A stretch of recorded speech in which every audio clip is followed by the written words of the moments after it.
안녕하세요, 여러분. 네, 이틀 만에 뵙습니다. 네, 자주 나와요, 요새. 비트코인 가격도 오르는데 명분도 없으면서 자꾸 나오는 거예요. 오늘 명분은 캐서린 혼. 어저께 저한테 여러분이 이제 이 기사를 보냈어요. 또, 오 작가가 말한 그 캐서린 혼이 또 이게 제목이 이렇게 나오네요. 그죠? 비트코인 범죄 잡던 미 전직 검사 1조 8천억 원 가상화폐 펀드 설립. 네.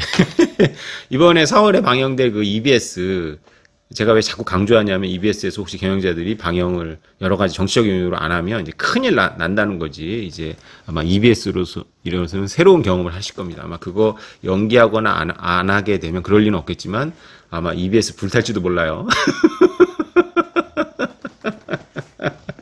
탈레반이야, 우리.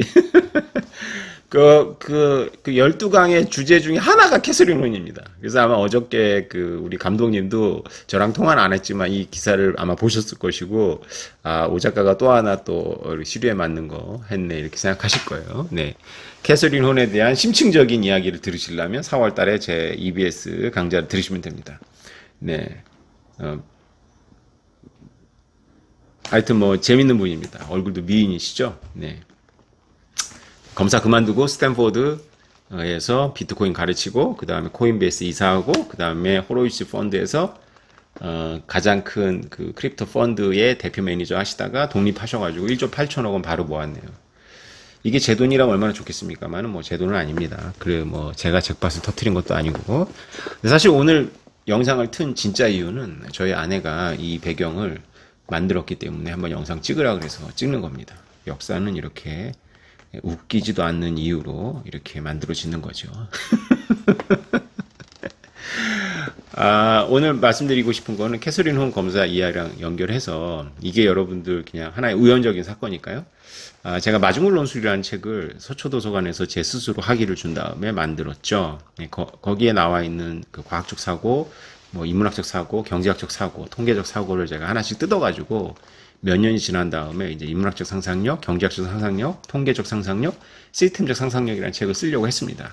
아마 마중물 논술이라는 책이 잘 팔렸으면 바로 이제 출판사에서 재밌으니까 저하고 계속 책 작업을 했을 텐데, 책 가지고 저작권 가지고는 사실 제가 아무것도 할 수가 없는 아주 큰 돈이죠.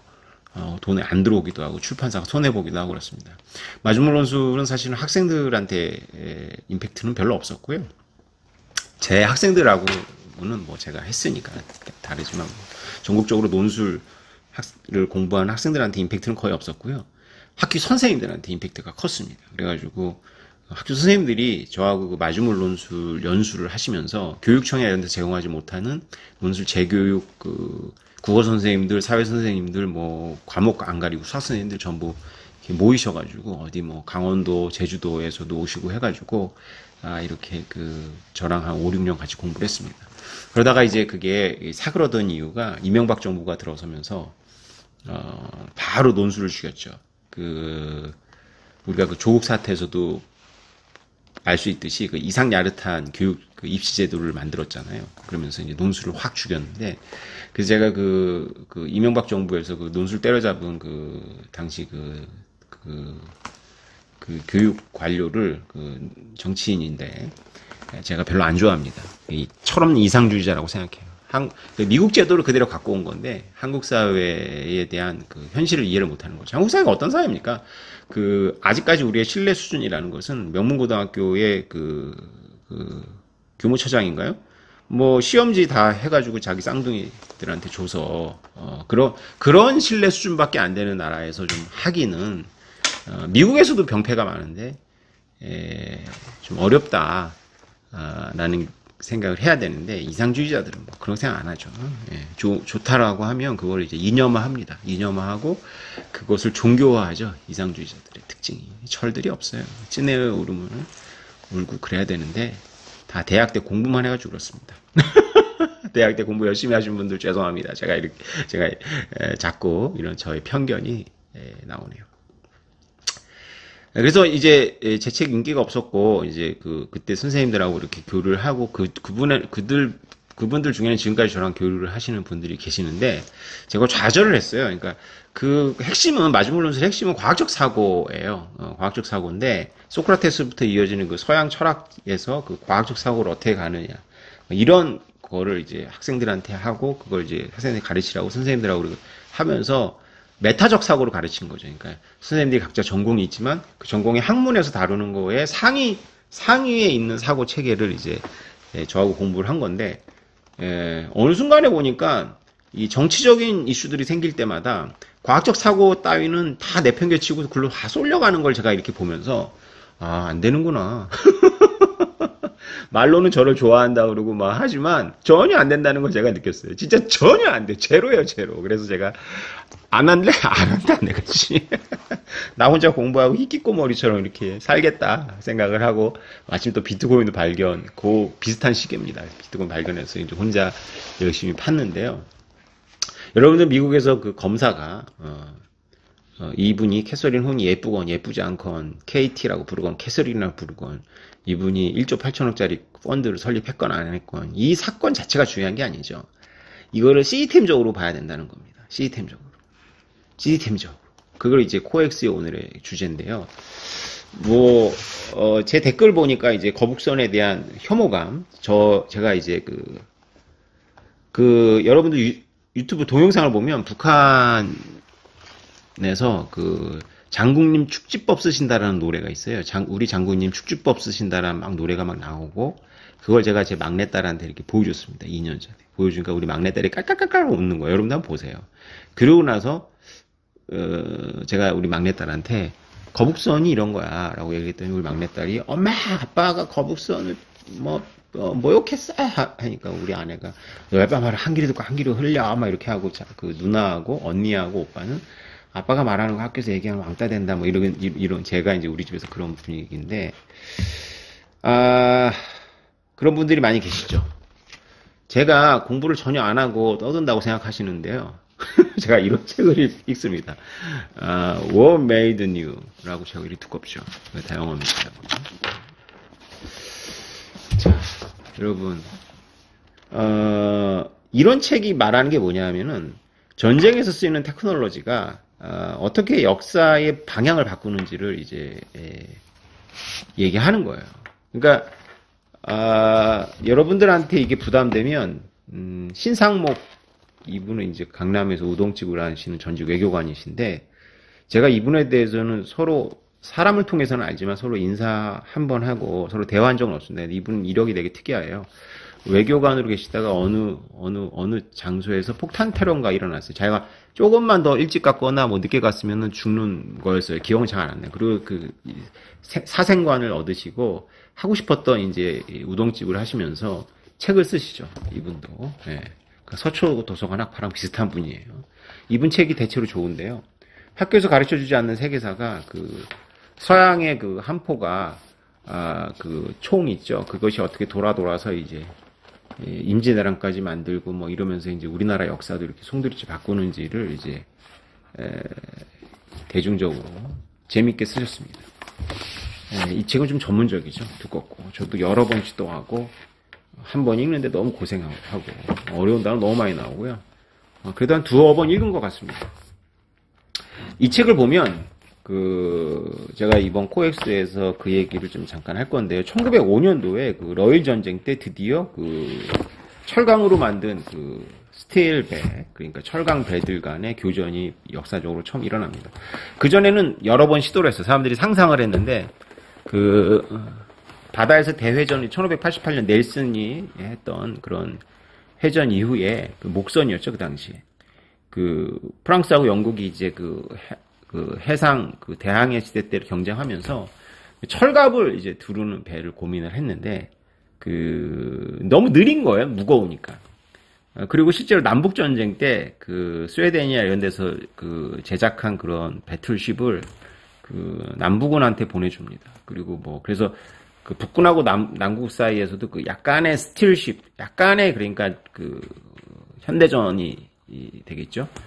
그런데 본격적인 건 이제 러일 전쟁에서 썼던 스틸쉽이 이제 많은 문제들을 해결하는데 많은 문제를 해결하기 위해서는 강판 기술이 발달해야 되고 단지 전쟁 기술만이 아니라 강판 기술이 발달해서 그 스틸을 가볍고 녹슬지 않게 만들어야 되고 그런 것들이 이 책에 나옵니다. 그러니까 유럽이 끊임없는 전쟁사잖아요. 유럽사라는 게. 그 끊임없는 전쟁의 경쟁을 통해서 간신히 스틸십이 나오고 그것이 이제 1905년도가 돼서 러일 전쟁 때 쓰인다. 이 얘기가 이제 한 챕터로 나오고요. 이 책을 통해서 보면 이제 우리가 조총, 초가 이렇게 포르투갈 이렇게 해가지고 어떻게 일본에 영향을 미치고 일본의 장인들이 그거를 그대로 검 만드는 장인들이 본 따가지고 일본이 통일이 되니까 이제 임진왜란이 일어나고 막 이렇게 하는 지정학적인 역할, 테크놀로지가 어떻게 그런 지정학적인 역할을 하는지가 여러분들한테 알기 쉽게 쓴 책이니까 이걸 권하고요. 그렇습니다. 여러분들이 혹시 하멜펴루기라는 책을 들어는 보셨을 텐데 안 읽어보셨죠? 저는 그걸 읽어봤습니다.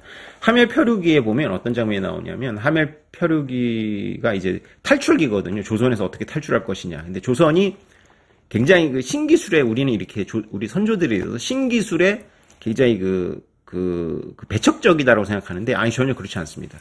우리나라 선조들도 살아남기 위해서 특히 무기에 대해서는 신기술에 열려 있었고 화포나 이런 거는 우리가 실제로 일본보다 앞서 있었기 때문에 총은 아니었지만 화약은 고려시대 때부터 최문선 이런 게 있었지 않습니까? 그래서 임진왜란의 승리도 결국은 그렇게 이어진 건데 하멜펴루기에 보면 조선이 그러니까 임진왜란으로부터 100년 지난 이야기입니다. 조선이 이들을 억류해요. 억류하는 이유는 뭐냐면 박연이라는 분이 있는데 멘델레프라는 네덜란드 분이죠. 그분이 제주도에 표류했을 때 조선이 그를 귀화시켜가지고 조정의 관료를 시킵니다. 결혼도 시키고 그러면서 이제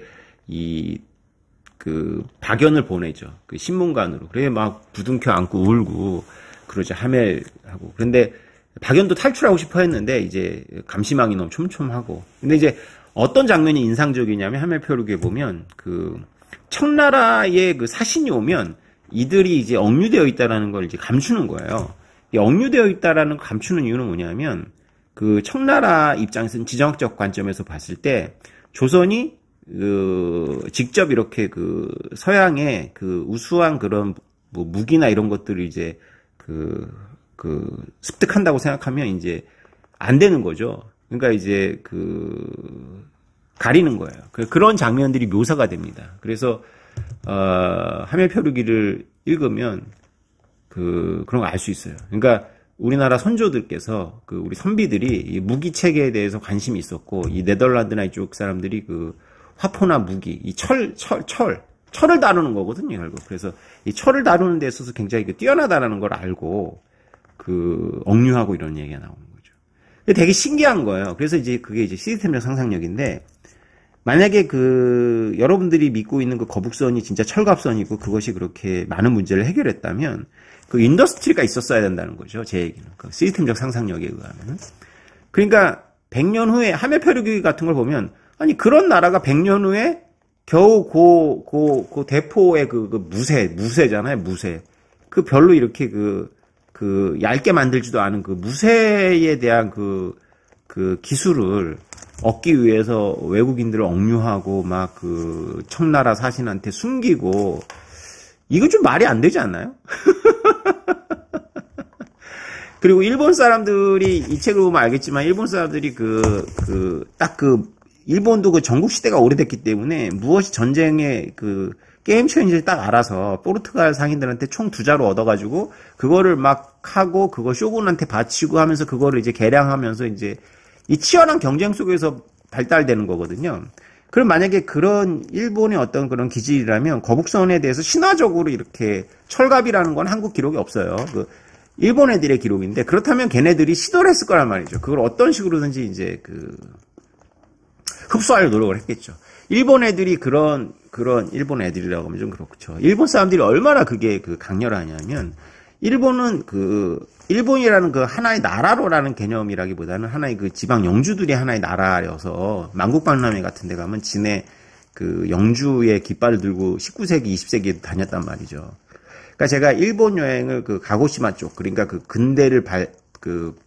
근대화를 최초로 이제 흡수한 가고시마로 이제 가족여행을 2016년도에 1,000만 원 우리 아내가 머그린 우리 아내가 1,000만 원이라는 돈을 들여가지고 가고시마에 여행을 가죠. 10월 달에. 예. 저게 코인이 얼마예요? 그 당시에 그 코인 얼마예요? 도대체 80만 원밖에 안 하는 코인을 무려 10개나 살 수 있는 돈을 들여가지고 가족여행을 마지막 이때 이제 안 가면 우리 5가족 갈 수 있는 여행이 없다 이렇게 하고 저를 끌고 갔는데 안 가려면 당신만 가지 마 그래가지고 갔는데 형 마지막 날 제가 쪼잔하게 굴었다고 우리 아내가 공항에서 폭발하죠. 근데 아무튼 제가 이제 욕 바가지로 먹었지만 결국 몇 달 후에 이제 비트코인 상승하니까 그 여행이 사실은 1억 원짜리 여행이죠. 아무튼 위치는 제가 정했습니다. 제가 역사를 좋아하니까 근대를 수입한 가고시마 가장 먼저 저거를 버린 데죠. 이거 자르고 우리로 치면 이거 자르고 기모노 벗어버린데. 근데 이제 가서 놀란 건 가고시마 영주가 자기 영주를 중앙 집권해야 한다 그래서 황제한테 바치고 자기는 그 별장으로 들어갑니다. 그 별장에 이제 가면 거기 대포가 엄청나 큰 대포가 있죠. 하여튼 그런 데인데 메이지 유신을 사람들은 일본 사람들은 하나의 어떤 그런 자기네들이 주체적으로 근대를 받아들이는 어떤 그런 걸 하기 때문에 그 지방의 어떤 대단한 자부심입니다. 동상들도 많고 근대화의 주역들 이름은 제가 일본 사람들 이름은 외워지질 않아. 하여튼 여러분 들으시면 전문가들은 아실 텐데 고동생 많이 있죠. 하여튼 근데 제가 너무 재밌는 게 가장 먼저 기모노를 벗은 동네인데 기모노를 다 입고 메이지 유신 기념 이런 팜플렛을 나눠주고 정원 본권 영주가 들어가서 산 나중에 NHK에서 굉장히 대하 드라마를 저는 안 봤는데 근대와 관련한 대하 드라마를 한 배경이기도 합니다. 가고시마로 더운 데죠, 더운데 여행을 갔었는데 거기 가서 이제 제가 가장 인상적이었던 관광지는 심수관이라 그래가지고 맞나요? 심수관? 이름 제가 찾아보겠습니다. 맞습니다. 심수관이라 그래가지고 도회 전시관이죠. 그 동네에 있습니다. 거기를 기차를 타고 갔던 기억이 납니다. 심수관이라는 거는 관명인데요. 한국에서 도회가들을 데려다가 그 지역의 나중에는 동서 전쟁을 하잖아요. 토요토미 히데요시 죽고 나서 거기서 이제 패자가 되는데 한국에도 출전했던 영주가 기독교를 받아들이죠. 근데 카톨릭이었을 거예요. 그래서 받아들여가지고 하여튼 한국의 무사들을 한국의 도회가들을 엄청 우리는 도회가라고 안 하죠. 그냥 우리는 노예죠, 노예. 데려가다가 백제토라고 하는 흙을 구해다가 주고 도자기를 만든 전시관이 있습니다. 그러면 이제 우리는 백자가 우리의 문화적 자산이라고 이제 우리는 고등학교에서 배우지만 진짜 장난이 아니에요. 진짜 예쁜 것들이 너무 많은 거예요. 백자가 아니라 백자부터 시작해가지고 막 온갖 거 자기로 다 그릇만 만드는 게 아니라 예쁜 인형들도 만들고 하고 하면서 20세기 초에 무역 박람회 가갖고 상 받은 거 이런 것까지 전부 있고 장손이나 이렇게 해서 14대 손이죠, 지금은. 그래서 우리나라 행남자기인가에 와가지고 아마 도 하고 그랬던 것 같아요. 그래서 한국 분이죠. 우리 피로 보면. 그래서 한글로다가 이제 일기도 나오고 이제 그러는데 그런 일본인들이 거북선을 만약에 진짜로 철갑 그런 거를 봤다면 아마 만들려고 혈안이 되었었을 겁니다. 그러니까 전략적으로 의미가 없거나 있었더라면 화공에 너무 약하고 철갑을 주장하는 학자들은 많지 않고요. 진짜로 그냥 덮었는데 되게 뚱뚱해지고 덮으면 되게 뚱뚱해지고 안에 이제 여러 가지 화약이나 이런 것도 해서 활 쏘고 이런 것들에 대한 그림은 있어요. 그래서 그것도 100년 지나고 이제 이순신의 종가에서 내려오는 상상도가 100년 후에 상상도를 그립니다. 거기 철갑이 아니고요. 목선이고 그리고 우리나라 논문들을 보면 제가 논문도 안 읽고 여러분한테 얘기했다고 착각하실까봐 얘기하는데 2층 구조냐 3층 구조냐 가지고 이제 논쟁을 하죠. 왜냐하면 사실 우리는 갤리선이 없었거든요. 갤리선로가 서서 하는 거니까 2층 구조, 3층 구조가 너무 중요한 이슈인 거예요. 그분들 자체도 철갑을 주장하진 않아요. 그리고 이제 설사 그렇게 만들었다 할지라도 그게 전략적인 의미가 있는지는 이순신이라는 전략적 천재는 그걸 분명히 효율적으로 활용을 했을 거예요. 자세히 묘사는 안 하지만 했을 건데 일반적으로는 그렇게 전략적이지 않았을 것이다. 너무 뚱뚱해요. 그래서 그 그림의 진위 여부는 잘 모르겠는데 미국에 그림이 있거든요. 그러니까 우리나라 선교사가 이렇게 보관하고 있다 미국 갖고 간 그림이 있는데 200년 정도 지나서 일본인이 한국의 그 조선소에서 거북선을 그림을 총천형 그림을 한국의 선교사가 보관하고 있다가 미국에 가서 조지타운 대학인가 뭐 거기 가서 발견했다는 그림이 있는데 저는 뭐 전략학에 대해서 전혀 아는 바가 없지만 딱 봐도 전쟁에서는 쓸모가 없겠다. 오히려 이렇게 원양에서 이렇게 상륙작전을 할 때 어떤 느낌이냐면 상륙작전을 할 때 해병대가 상륙작전을 할 때 뒤에서 이게 그 어모 사격하는 해안으로 못 오고 어모 사격하는 그런 뚱뚱한 배를 연상시키는데요. 아무튼 여러분들이 시스템적 상상력을 좀 키우려면 무기의 발달이나 전쟁의 역사 이런 책들도 그런 시스템적 상상력에 관련이 있습니다. 그래서 이제 시스템적 상상력으로 우리가 좀 이렇게 적용을 하자면 이게 단일한 사건으로 보지 말자는 거예요. 그래서 미국 최초의 그 비트코인을 수사했던 검사가, 그러니까 이분은 이제 미국 검찰청 내부에서 처음으로 암호화폐 태스크포스 팀장을 맡아가지고 실리코드 사건 뭐 이런 걸 했던 분인데 지금 1.8천억 원짜리 10년에 1.8천억 원짜리 비트코인 펀드를 하잖아요. 그러면 비트코인에 대한 지금 미국에서 워런이라는 그 상원의원이 계속 시비 걸고 있는 그런 그 봉쇄, 비트코인 지갑을 다 트래블로 닫아버리거나 뭐 러시아인들 비트코인 사용 못하게 한다든가 이런 것들에 대한 그게 워런이라는 그 전공도 안 한 그 상원의원이 공부를 많이 했겠습니까? 아니면 캐서린 혼이 공부를 많이 했겠습니까? 이렇게 생각해 볼 수 있잖아요. 그렇죠? 그 공부를 많이 한 캐서린 혼이 비트코인의 속성에서 공부를 많이 한 캐서린 혼이 1.8천억 원짜리 크립토 펀드에 그것도 이제 위험부담을 완전 리스크를 지고 자기 이름을 걸고 펀드를 모아서 운영을 한다. 이걸 시스템적으로 여러분들이 보신다면 답 나온 거라고 봐야 되지 않겠습니까?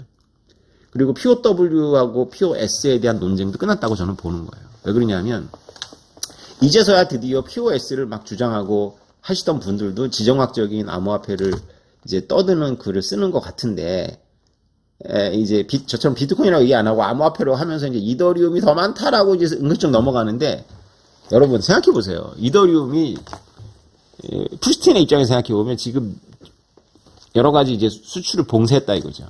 그럼 남는 게 천연가스야, 남는 게. 그럼 POS가 의미가 있겠어요? POW인 비트코인을 채굴 해가지고 이제 봉쇄를 뚫어야 되는 거 아니겠어요? 그리고 개인 입장에서 생각해봅시다. 개인 입장에서. POW가 정 없을 때 이 값 나가는 거를 얻는 방법을 다 닫았다. 그러면 태양광을 움직이기 위해서 이 카불에서 하는 겁니다. 태양광판 만들어가지고 채굴기 돌리는 거거든요. 레지스탕 태굴. 그러면 이들은 어쨌건 채굴풀에다가 보내면 해시값을 보내면 조금이라도 사토시 단위라도 얻어요. 근데 POS로 가면 어떻게 얻죠? 이런 분들이. 네, 이게 다 시스템적인 겁니다. 시스템적으로 우리가 이 국제금융망, 지정학 이렇게 생각을 해보면 답이 나와 있는 거예요. 결국은 그 POS로 가지 않는 POW인 비트코인만이 할 수 있는 것을 비트코인만이 합니다. 결정적일 때는. 그런데 비트코인만 오르진 않죠. 왜냐하면 알트들이 올라요. 그 열망이 있거든. 젊은 사람들은 비트코인을 늦게 발견했기 때문에 알트를 타고 올라가서 비트코인을 갖고 싶은 그 열망은 당연히 있을 거예요. 그래서 이제 그 말 더 이상 안 하겠지만 무슨 봉코인을 제가 하려고 하는 가장 큰 저의 하트는 저도 완전한 현실주의자는 아니잖아요. 그래서 저의 하트가 있다면 좀 젊은 사람들, 두 다리 튼튼한 젊은 사람들한테 한번 새로운 기회를 줘야 되지 않겠냐. POW로. 그리고 트래블도 피할 수 있는 것을 좀 엘리트들한테 좀 가르치면서 끝났다. 시스템적으로 끝났다. 그러니까 이 두꺼운 책이 말하려고 하는 건 뭐냐면 어떤 그 무기라는 전쟁이 왜 중요하냐면 최선을 다하거든요. 그 최선을 다하는 경쟁에서 나타나는 그 작은 우위가 완전히 판을 바꿔버린단 말이죠. 그러면 이것은 지식이에요. 그 자체가 지식. 그 자체가 지식이기 때문에 그 자체의 지식이 가지고 있는 여러 특징 때문에 이걸 독점하면 굉장히 우위가 있지만 독점이 오래 안 가요. 퍼져나간단 말이에요. 왜냐하면 빨리 배워야지만 그거를 이제 전쟁이 죽고 사는 문제잖아요. 그러니까 이게 테크놀로지가 모두 운명을 결정하는 것도 전쟁이고 그 테크놀로지를 가장 빠르게 퍼뜨리는 것도 전쟁이라는 거죠. 전쟁을 준비하는 인간의 어떤 그런 거라는 거죠. 그래서 비트코인도 뚫어버린 게 있는 거예요. 그래서 자꾸 비트코인이 대포가 나왔는데, 화약이 나왔는데, 그 다음에 스틸십이 나왔는데, 자꾸 스틸십이 가지고 있는 어떤 문제들을 가지고 스틸십 이전으로 마치 갈 수 있다라고 생각하는 것은 시스템적인 사고가 아니란 말이에요.